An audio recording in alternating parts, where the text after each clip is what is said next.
Well, lahat sila dapat. No, hindi lang yung mga contractors dahil yung mga contractors ay mga tauhan din sila ng mga members of the House of Representatives. Kung maalala ninyo, meron akong ginawa na interview noon kung bakit ako umalis sa Department of Education. Binagyat ko doon na 2 tao lang ang nagde-decide sa budget ng Pilipinas. Yun ay si Martin Romualdez at si Zaldico. At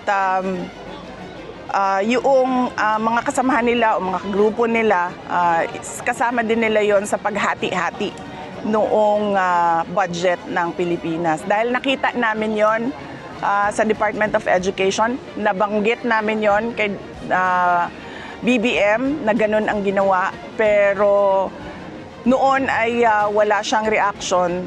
Tapos bigla ngayon, meron na siyang reaction. Paniwala ko, ginagawa nila yan para lang sabihin sa susunod na baha na, tingnan nyo, may ginawa naman kami.